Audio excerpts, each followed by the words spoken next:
Negative thought. You see everything starts with thought. అదే నేను చెప్తున్నాను, ప్రతిదీ ఒక తలంపుతో ప్రారంభం అవుతుంది. చాలా మందికి వారి సంతోషము, ఆనందము, దేవునిలో ఉన్న సుఖము అబద్ధము ద్వారంగా చంపబడుతుంది. ఎప్పుడు వాడి తలంపులు మొదటగా మన తలంపుల్లో మనల్ని చంపితే అప్పుడు క్రియలో చచ్చిపోతాం. రేపేమవుతుందో భయంగా ఉంది. ఈ రోజు ఎలా ఉంది? బాగుంది. రేపేమవుతుందో భయంగా ఉంది. రేపటి గురించిన చింత నీకెందుకు? ఎంతో మందికి మనసులో నెమ్మది లేదు. జీవితం బాగానే ఉండొచ్చేమో కానీ మనసులో నెమ్మది లేదు. మనసులో నెమ్మది లేని వాడు జీవితంలో సంతోషంగా బ్రతకగలదా? ఈరోజు మనము వాక్యాన్ని నమ్ముతలే, లోకాన్ని నమ్ముతున్నాం. వాక్యం నిజమా అని క్వశ్చన్ మార్క్ కలుగుతుంది. లోకం మాత్రం 100% రైట్. ఎందుకంటే అందరు బ్రతుకుతున్నారు, అందరు చేస్తున్నారు, అందరు నమ్ముతున్నారు కాబట్టి ఇట్ ఇస్ రైట్. ఎందుకయ్యా?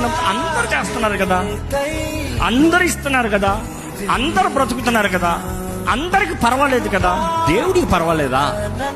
Is it right with God? కాలము సమయము దేవుడు నిర్ణయించాడంట. ఏ కాలము ఏ సమయం తగినట్టుగా ఎలా బ్రతకాలో, ఏది చేయాలో అది చేయాలి.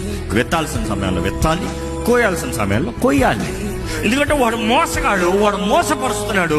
ఈ లోకాన్నంతా మోసపరుస్తమే వాడు అజెండా.